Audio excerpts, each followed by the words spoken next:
You had one heck of a run with the Rams, right? A lot of winning, a lot of great players. Yeah. Looking back on that time, what's the biggest lesson you learned? I am where I am. I'm not looking past USC. Yeah. I'm just not. I don't know how to work that way. And when that's your mindset, that's why good things happen for you. It was the exact same way with the Rams. Yeah. I wasn't in LA looking at Detroit or looking at the next opportunity. I wanted to be great right now. And that's what happened. What's your recruiting pitch when you're talking to a defensive player that you're trying to get to come to LA? I'm just real. You know, I'm real, I'm upfront, I'm honest, and I'm very passionate about what I do. How did you grow him as a person? How did you grow him as an athlete? Does he see the game different than he saw it when he first came to your university? And if you can't help him develop mentally, you're not developing the guys, because the game is played at an above the neck approach on the next level. Those young people understand that, and families understand that, as well as having a great person that sincerely cares and that's upfront, that's honest. I mean, what else are you looking for?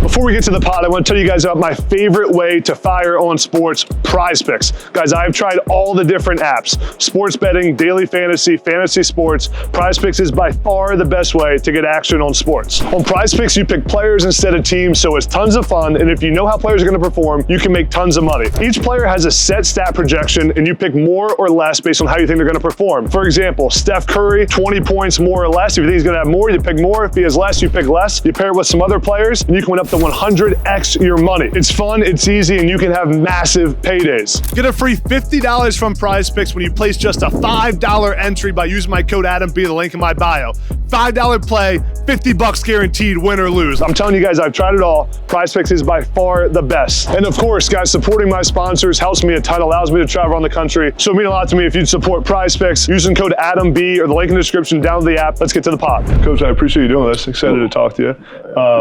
I want to start with, how's the transition been from NFL to college, especially? I mean, it's a different college football game than when you played, right? Yeah, no, it's been awesome. You know, it really has been. It's been extremely exciting. You know, I've loved the fact that I came to a place like USC. Yeah. You know, I think when you make those type of moves, transition moves, they have to be the right moves. They have to be what we call power moves. And they have to be, you know, great for football, and I think we accomplished all of that with this opportunity that was presented to us. Yeah. When you got the call from Lincoln Riley offering you the job here, what was it about what he said that made you say, I want to go back to college football? Well, it was the vision that he presented, you know, in terms of, you know, the focus that he wanted to make on the defense, you know, going out to get the best, you know, and understanding when you talk about getting the best coaches, the best minds, the best teachers, and being able to go out and get the best football players. I mean, that's something I was excited about. It was kind of like itching to get back into the recruiting world. You know, talk about the division that he wanted for the defense, the toughness, the attitude, the way he wanted guys to play. You know, and had a lot of respect for what I've done in the past, and I was appreciative of that. Jen Cohen was also a huge influence in this situation as well. We talk about some of the goals that I personally have in my career and where I'm trying to go with this thing. You know, I want to be the best as well, you know, and I think, you know, this is it's a great opportunity for those things to happen, and I'm extremely excited about it. So, what are those personal goals? You know, I think when you just talk about, you know, some of the things you want to accomplish in college, I was fortunate to win the Super Bowl. Was fortunate to be recognized amongst my peers as you know, in terms of the respect level at the position, and then being able to come out and compete for a national championship, and building a new defense, teaching young men football, and I think football at an advanced level, and seeing the results that come from that. And I think just when those things happen, you know, good things happen personally in your career, and we'll keep it as that. That transition NFL to college, what was maybe the most difficult or the toughest part for a coach? Like when you're coming back to this game, what did you have to adjust to the most? For me, I would think it was just understanding and the patience of, dealing with guys that are fresh out of high school. So when you talk about the base fundamentals and the techniques and, you can't assume anything. You can't take anything for granted. I mean, it is truly starting over when you talk about the level of teaching. Yes. From a stance, from, just gap integrity, understanding what do we call a 5 technique, a 3 technique. If we're in a 4 right here, like these guys, they need to know everything. And you have to be patient with that. Yeah. And so that was one of the biggest deals that I've been sort of excited about at the same time, and so it's been good. You had one heck of a run with the Rams, right? A lot of winning, a lot of great players. Yeah. Looking back on that time, what's the biggest lesson you learned during your time in LA? About Sean McVay has been awesome first and foremost. I'm just telling you, like I've had a blast there, and just the program organization, the way it was ran, the way that we communicated amongst our staff and our players. I think that's always huge. That's a big deal for me. And so, when you can communicate at a high level, you can hold people accountable. They know where it comes from. It's not a shot at your, at you personally. It's about, having those relationships that are built that can, we can communicate now, so we can coach you hard. And those things were able to take place. Yeah. And that's why we had the success we had. I feel like everyone I ask about Sean McVay, the first thing is how good of a communicator he is. No doubt. What do you think it is about him that allows that to happen? I think it's just your genuine approach to the game and just understanding people, and just I believe that when you can communicate at a high level, it allows for no gray area. You don't need to interpret anything. Like, let's be specific about what we need to get done. And now you can attack those goals with the right mindset. Yeah. And that's what it's all about. Yeah. And so, to me, it's huge. Yeah. You coached and developed one of the greatest to ever do it with the Rams and Aaron Donald. That's right. What was it like coaching him, and what was it about him that maybe the fans don't realize that allowed him to be so elite? Well, I always talk about the above-the-neck approach to the game when it comes to talking about Aaron Donald. People always talk about his athletic ability, but his ability to retain information has always been awesome. The willingness to learn. He's always in my meeting rooms. He would come and meet with me before meetings and get corrections prior to the meeting. So then he'd hear it again a second time. Like, his approach was just different. And so when you can have that mental approach to the game because you love it that much, it allows for you to have the ultimate success because he's already blessed with an athletic skill set that no one else in the world has. Yeah. So let's train up here. Let's increase our ability to be great and see the game before it happens. Yeah. And that's what he was elite at. Was there a moment when you were with the Rams where you saw him do something and you're like, all right, that dude's special the first time? There's just plenty of moments, from day one. I saw him prior to coaching him, and you're like, what? Damn. This dude is awesome. And then when you get there and you're seeing him every day, sometimes you can take his greatness for granted because you become accustomed to it. Every day. Yeah. And it's like, man, this is what, but I actually appreciated it every day because I knew for a fact that one day, I won't see that anymore on an everyday basis. And so I got so much footage in the vault that it's just like, man, it's awesome. Yeah. I'm very blessed and fortunate to have some of the best behind the scenes in America. It's got to help on the recruiting trail too. And you've been crushing the recruiting trail and signing getting a bunch of great players to commit. What's your recruiting pitch when you're talking to a defensive player that you're trying to get to come to LA? I'm just real. I'm real, I'm upfront, I'm honest, and I'm very passionate about what I do. Real quick, before we get back to the podcast, I got to tell you guys about our new sponsor, Ekrin Athletics, man. Ekrin is one of my favorite products I have ever tried, one of my favorite sponsors of this podcast. Their new percussion massager is elite. The Kestrel percussion massager just launched, and it is their best massage gun yet. And I've tried a lot of these guns. There are several upgrades over their previous guns, which were already considered among the best available. This massager is extremely powerful, and it gives a deep tissue massage. Its angled handle design makes it easier to get to more areas, and the scrolling wheel makes it easy to adjust while you're using it. It has 6 speeds and 6 attachments, so you can really tailor it to your needs and to your muscle group you're targeting. I wish I had this when I was playing. I probably would have avoided some injuries, been more ready to play on game day, and recovered faster.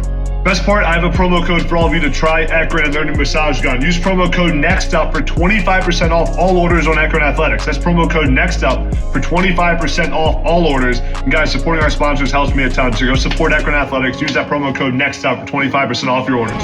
And I'm very confident about what I can help you achieve. Mm-hmm. And so,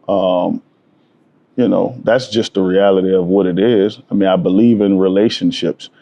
I believe in truly helping people develop. That's mm-hmm. both on and off the field. Like, I truly believe that. Yeah. So it becomes cliche in this profession where people throw around the word development. I've had those discussions for a long time. And it's like, what true development is it's mental as mm-hmm. well. It's, it's not just taking a 4-star and he's a 4-star that gotten better in the weight room. Where did his mind go? How did you grow him as a person? How did you grow him as an athlete? Does he see the game different than he saw it when he first came to your university? And if you can't help him develop mentally, you're not developing the guys, because the game is played at an above the neck approach on the next level. Yeah. I don't care what you're doing. You can beat a lot of people physically in college football, but if you can't win the game up top, and I mean lead at that, I'm the best in the world at that. Yeah. And so at the end of the day, that's where the advantage is. And I think when those young people understand that and families understand that, as well as having a great person that sincerely cares and that's upfront, that's honest, I mean, what else are you looking for? Yeah, you just sold me. That was good. I wanted to ask about just the defensive culture at USC. There's been, for everything this program has been elite at for a long time, there's a perception nationally that the one area that hasn't been elite has been the defense at USC for the last few years, or last however many years. When you came here and Coach Lynn came here, what are you doing, or what did you do right away to kind of change that mindset or that culture? Well, I mean, it's the communication. You're communicating with the defense, communicating amongst our staff in terms of what we believe in, what we want this thing to look like. And I think myself and Coach Lynn has both been around some really good football coaches, in the National Football League. We share the same vision, we believe in the same when it comes to teaching the game from a base fundamental and technique standpoint. And when you can share the same vision, we've kind of have that same background, if you will, being able to blend defenses, but not, taking away the aspect of teaching to these young men, I think we're on the same page with that. And that's really what we wanted to make sure that we got the staff on the same page, and we're communicating at a high level. And I think everything else works itself out from that standpoint. As important as recruiting is in college football, just as important is evaluating, right? And same with the NFL when you're in the league. Right. When you turn on defensive film to watch a player, regardless of position, what are the first couple things you're like, I want to see this right away when I turn on someo's film? For a defensive lineman? Yeah. Just in general? Well, I think position? Like either one. We can go defensive lineman. Yeah. So, to me, I think, a lot of people get carried away with measurables, right? I want to see physicality. Mm-hmm. I want to see physicality. I want to see effort. Mm. If I see those things, I'm compensated very well to be a really good football coach and teach you the game. Mm. So I need to be able to see the things that you don't have to teach. Yeah. When it comes to the physicality, the effort, the willingness to get better when you meet the individual, I should be able to do the rest. Mm-hmm. And that's really what I'm looking for. Sometimes that, you don't want to have too many guys that may not fit the measurable standpoint, or, when you're moving into certain conferences, you're playing guys that are just that much bigger than you. You want to still increase the size and the strength of your program and your team, right? But honestly, being in the National Football League and working with the youngest defensive line in the National Football League over the last 2 years and having success has really changed my perspective even from that standpoint. Yeah. And so it has to be, the physical traits, the effort, and sometimes you can see that guys are willing to get better on film as well.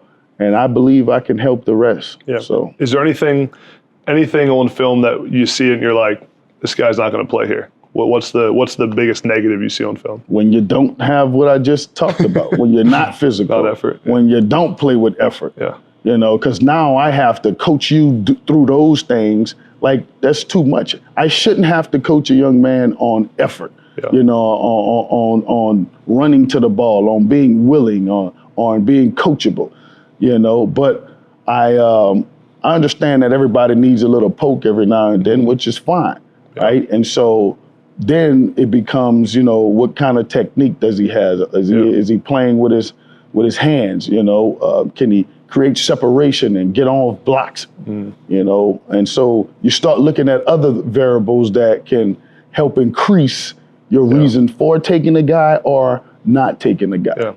What I have a lot of young coaches who watch this show because I sit down with a lot of coaches and they're aspiring to kind of grow into the role you're in now. What's a piece of advice you have for young coaches who want to be, a coordinator at Power 4 school? No doubt. I mean, stick to the process. Stick to the process. The grind never stops, right? I'm for myself, like I'm just telling you, like I'm addicted to this, and that's in a good way. Yeah. Like I love what I do. I don't just do it just because. I really love what I do. And when you love what you do, right, the results will be there. Like you're gonna do more to have success. And it's not just doing it to have success, it's doing it because you truly, genuinely care. I am where I am. I'm not looking past USC. Yeah. I'm just not. I don't know how to work that way. I need to be great right now, period. And when that's your mindset, that's why good things happen for you. It was the exact same way with the Rams. Yeah. I wasn't in LA looking at Detroit or looking at the next opportunity. I wanted to be great right now. And that's what happened. Yeah. And so I think that's the way you have to approach life, man. Like you got to be where your feet are. I know people say that, they use that, but that just means being focused, being locked in on what you're doing right now, the task at hand, and finding out a way to dominate that. Yeah. And when you can do that, success comes with that. Yeah. What's it like coaching for Lincoln Riley? What's he like as a head coach? It's been awesome. He's an offensive guy, so I like the competitive aspect that he has, especially at practice. I think practices are fun because I think he's always trying to get us. He's always trying to win. And so I'm the exact same way. I'm not trying to let you win. Yeah. You might head coach, but let's compete. And it's fun. It's the same way Sean McVay was. It's super fun. He come in there, hey, did you guys like that route I hit you guys with? I'm like, okay, you're trying to get us every time. Yeah. And I'm not trying to let that happen. So I love that we're able to compete and have fun and everybody gets better, coaches and players. Last thing I have for you, Coach, appreciate your time, is what, I talk also a lot about adversity in anyone's career. Everyone that reaches the level you have has faced adversity at some point. What's a moment in your career looking back that you faced some adversity and how'd you overcome it? Oh, man, when you talk about just my upbringing, the way, when my mom passed, when I was 9 years old, that was the biggest adversity that's ever happened, in my life. And because it changed everything. It changed the way, obviously, I was raised. It changed the family dynamics on what we had to do. I had to go live with my grandmother. Didn't have a father around. And so I lived through adversity growing up all the way through college. And it's just helped me grow. It's helped me develop into the man that I am. I think it's hardened my heart a bit. And so not too many things would really affect me. Yeah. It takes a lot. And so it gave me a level of mental strength that I don't think most people have, and I'm blessed for that. Yeah. I really am. And so at the time, it didn't seem that way. Yeah. However, right now, in retrospect, when you can play your life back and you can be fortunate about where you are right now in your career and your personal life, family, all of those things, it probably wouldn't have happened had I not experienced that adversity. Yeah. Awesome. Coach, appreciate your time. Thank you very much. Congrats man. on the success. Excited Thank to see you what so you guys much. do. Appreciate you, appreciate brother. it, man. Thank you.